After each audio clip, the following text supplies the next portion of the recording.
Le agradezco mucho a José de Jesús Suárez Valdés, que nos acompaña hoy. Él es secretario de Prensa y Publicidad de la Asociación Sindical de Pilotos Aviadores de México. Bienvenido, José, ¿cómo estás? ¿Cómo estás, Magda? Gusto saludarte como siempre. Oye, qué gusto que nos acompañes. A ver, por favor, platícanos, porque hay mucho ruido en torno a esto que se está generando, la disminución de esta calificación que nos hace Estados Unidos a través de la Administración Federal de Aviación. ¿Qué implica el hecho de que hayan degradado la calificación de nuestro país? Pues implica que, como si tomáramos una foto el día de ayer a la aviación nacional y que a partir de ese momento no podemos expandirnos hacia ningún otro destino de los Estados Unidos. Es decir, no podemos incrementar rutas, no podemos incrementar frecuencias y necesitamos abrir un nuevo par de ciudades que hoy no existen. Por ejemplo, Guadalajara y Washington, pues tendrá que ser por una línea aérea de Estados Unidos y no podría ser por una línea aérea mexicana. Lo cual tiene repercusiones importantes, Magda, también porque estábamos en un periodo de franca recuperación después de la crisis que vivimos en el 2020 y por esto, pues, detener el crecimiento, detener la recuperación en un momento tan importante para la industria, pues, es delicado y NASPA lo vemos con preocupación. Oye, dime una cosa, ¿esto es a consecuencia de la austeridad presupuestal para la Agencia Federal de Aviación Civil durante el 2021? Porque se habla de recortes ahí importantes con el paso de los años, sobre todo ahora para este que está en curso. Esta auditoría lo que revisa son los procesos, los mecanismos de supervisión al personal y a la aviación en general de un país. Es decir, cómo inspeccionan que las leyes también, por ejemplo, mexicanas, estén acorde a los estándares internacionales para poder regular a la aviación. Y esto es muy importante, Magda, porque esta auditoría no es para las líneas aéreas per se, es para la Autoridad Aeronáutica Mexicana. Y aquí creo que es importante hacer el paréntesis, que las líneas aéreas nacionales están en óptimo estado, que se encuentran con las más altas auditorías internacionales, las tres con las que tenemos contrato colectivo en ASPA, cumplen los estándares internacionales mínimos, y de esta manera decirle a la gente que nos está escuchando y viendo que estén seguros que cuando vuelan con pilotos de ASPA en líneas aéreas mexicanas se cumplieron auditorías internacionales, porque esta calificación es de la autoridad, no de las líneas aéreas. Ahora, dime una cosa, por ejemplo, escuchábamos y veíamos esta información hace unos minutos, ¿no? La Secretaría de Comunicaciones y Transportes consideró que era probable que los auditores no estuvieran tomando en cuenta toda la documentación que se les entregó y demás. ¿Realmente tú crees que esto haya sucedido o es una mera justificación ante la baja en la calificación? Nosotros sabemos que hay avances importantes.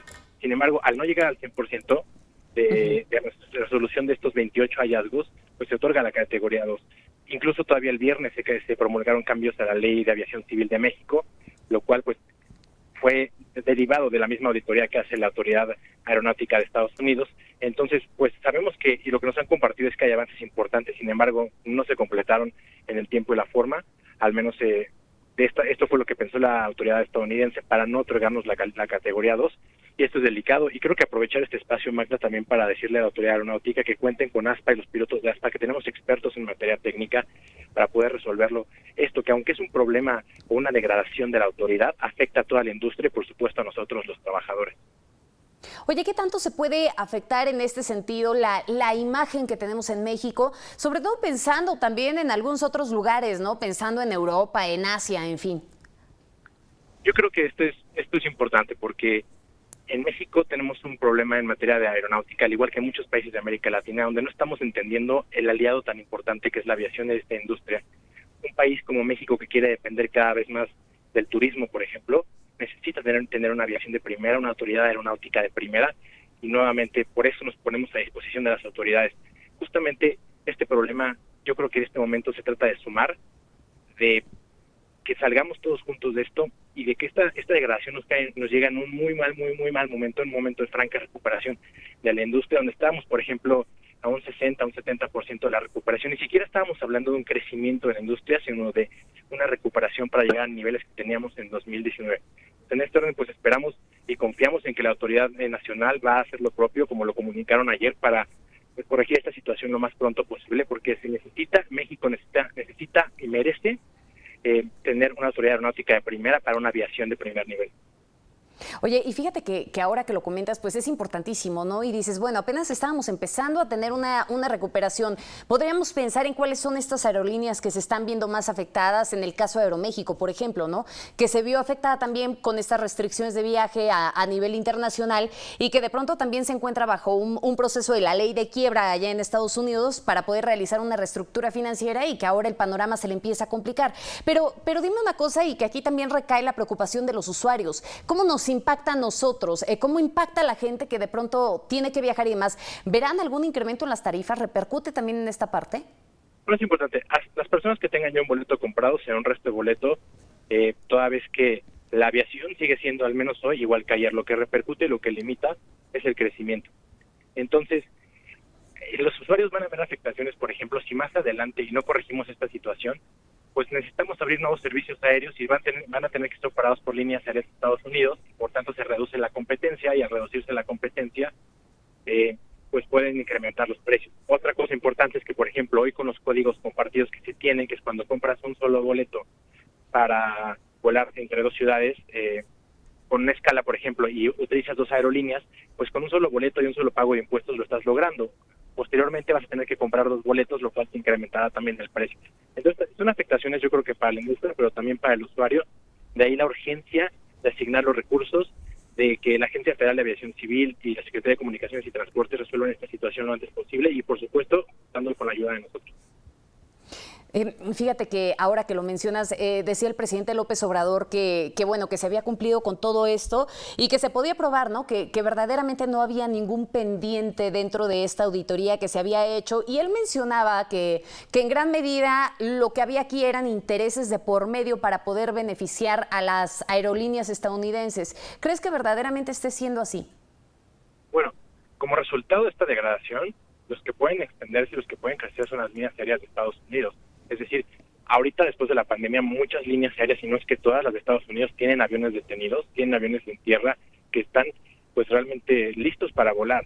Y en Estados Unidos se tiene la infraestructura correcta, se tiene el número de aviones, el número de personal para ponerlos a operar. Entonces ellos tienen la capacidad de acaparar el mercado mexicano, y cosa que a partir de hoy las líneas aéreas mexicanas no pueden hacer. Esto también es una realidad. Lo que estábamos haciendo todavía hasta antier es siendo muy creativos en México, entre el pares de ciudades que podíamos estar abriendo, buscando nuevas formas de conectar Estados Unidos con México, sobre todo por este crecimiento, más bien esta recuperación que estábamos teniendo, que pues lamentablemente no va a poder ser. Otra cosa, Magda, por ejemplo, es que las líneas aéreas nacionales, yo creo que no podemos hablar nada más que le impacta a una, yo creo que le impacta a las tres, porque el principal socio, el principal destino internacional de las líneas aéreas nacionales es Estados Unidos, no es Estados Unidos de América.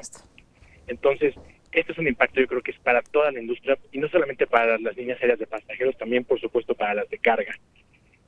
Entonces, sí, ellos tienen la capacidad de crecer hacia este mercado, y esto afecta, por supuesto, a todos. Oye, ¿cuánto tiempo crees que nos lleve el recuperar la calificación que teníamos? Veíamos que hace 10 años sucedió lo mismo y nos llevó cerca de 160 días. El hecho de que pudiéramos otra vez retornar a la calificación anterior y que estuviéramos en esa categoría 1. En este momento y de acuerdo a las condiciones que tenemos actualmente bajo el contexto de la pandemia, ¿cuánto tiempo crees que nos lleve el podernos recuperar? Y sobre todo si esto también pensando a futuro nos puede llevar a tener alguna repercusión en Santa Lucía, que sabemos que es un proyecto grande que se tiene, un proyecto también de expansión, un proyecto de conexión y que bueno, que sin duda también se pueda llegar a ver afectado. Pero nosotros, pues la información que tenemos es que están adelantados en esta resolución de los hallazgos, y confiamos realmente en lo que dijo ayer la Autoridad Aeronáutica, la Secretaría de Comunicaciones, en que van a buscar una rápida resolución, un rápido retorno a la categoría 1. El país que más rápido ha regresado a categoría 1, y no porque sea un orgullo, porque que te degraden, por supuesto que es una situación no deseada, pero el país que más rápido regresó a categoría 1 fue México, justamente en 2010. Esperamos en esta ocasión sea todavía más rápido, porque la coyuntura es muy diferente a 2010, porque en este momento después de la pandemia está todo mucho más afectado. Entonces, bueno, pues confiamos en que esta resolución sea mucho más rápida. Muy bien, te agradecemos mucho, José Jesús Suárez Valdés, secretario de Prensa y Publicidad de la Asociación Sindical de Pilotos Aviadores de México, que nos hayas respondido en esta tarde para poder salir de dudas al respecto de esta información que fluye y que sin duda hoy forma parte de la palestra nacional. Muchísimas gracias. Gracias, Magda, gusto saludarte.